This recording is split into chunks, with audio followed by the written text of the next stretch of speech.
জ্যোতিষশাস্ত্র অনুসারে 2025 সাল বৃশ্চিক রাশির জাতকদের জন্য শুভ হবে, কারণ শনির ধাইয়া শেষ হবে এবং মার্চ থেকে শুভ সময় শুরু হবে। বৃশ্চিক রাশির জাতকদের উপর শনির প্রভাব 29 মার্চ 2025 শেষ হবে। এটি ঘটবে যখন শনি মহারাজ কুম্ভ রাশি ছেড়ে মীন রাশিতে প্রবেশ করবেন। তাহলে বৃশ্চিক রাশির জাতকরা শনির কবল থেকে মুক্তি পেতে সক্ষম হবেন এবছরই। হ্যাঁ বন্ধুরা, আজকের ভিডিওতে আমরা জানবো বৃশ্চিক রাশির জাতক জাতিকাদের 2025 সাল কেমন কাটবে, অর্থাৎ বৃশ্চিক রাশির বার্ষিক রাশিফল সম্পর্কে।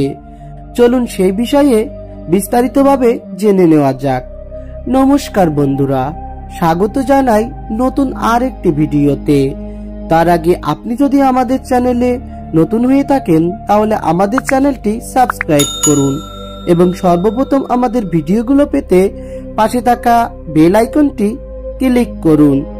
এখন জেনে নেওয়া যাক বৃশ্চিক রাশির বার্ষিক রাশিফল 2025 সম্পর্কে। এই বছর কেমন যাবে বৃশ্চিক রাশির জাতক জাতিকাদের? 2025 সাল বৃশ্চিক রাশির জাতকদের জন্য আর্থিক সমৃদ্ধির পাশাপাশি শুভফল বয়ে আনছে। বিশেষ করে কর্মজীবন এবং ব্যবসায় উভয় ক্ষেত্রেই আপনি মে মাসের পরে অগ্রগতি পাবেন। প্রেম ও সম্পর্ক, আপনি আপনার হৃদয় এবং মনের সঙ্গে সংযুক্ত সম্পর্কগুলি সম্পর্কে উত্তেজিত হবেন। আপনার জীবনসঙ্গীর সঙ্গে কোনো ধর্মীয় বা ঐতিহাসিক স্থান পরিদর্শন করতে চান, তবে আপনি সাফল্য পাবেন। ক্যারিয়ার এবং আর্থিক অবস্থা, 2025 সাল আপনার চাকরির জন্য ভালো হবে এবং আপনি আপনার চাকরিতেও সুবিধা পাবেন। কাজের চাপ অবশ্যই বাড়তে পারে, তবে এটি আপনাকে ভালো অগ্রগতি এনে দেবে।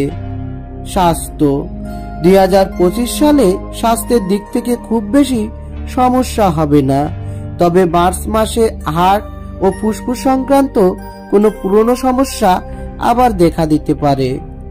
ভালো মাস, মে মাস বৃশ্চিক রাশির জাতকদের জন্য শুভ মাস। চাকরির জন্য ভালো হবে, আয় বাড়বে। সমস্যার মাস, মার্চ এপ্রিল এই 2 মাস বৃশ্চিক রাশির জাতকদের জন্য সমস্যার মাস। এই মাসে আপনার শরীর খারাপ হতে পারে। সো বন্ধুরা, এই ছিল আমাদের আজকের ভিডিও। আমাদের ভিডিওটি ভালো লাগলে ভিডিওটিতে একটি লাইক দিবেন আর কমেন্টের মাধ্যমে অবশ্যই জানাবেন আপনার কোন রাশি, আর সেই অনুসারে আপনার রাশি অনুযায়ী আমরা নতুন ভিডিও বানাবো। আর বেশি বেশি শেয়ার করে আপনার প্রিয়জনদের মাঝে ছড়িয়ে দিতে ভুলবেন না। আবার ফিরে আসবো নতুন কোনো তথ্য নিয়ে নতুন কোনো ভিডিওতে। সেই পর্যন্ত সুস্থ থাকুন ও সুন্দর থাকুন। ঈশ্বর আপনার মঙ্গল করুক। ধন্যবাদ।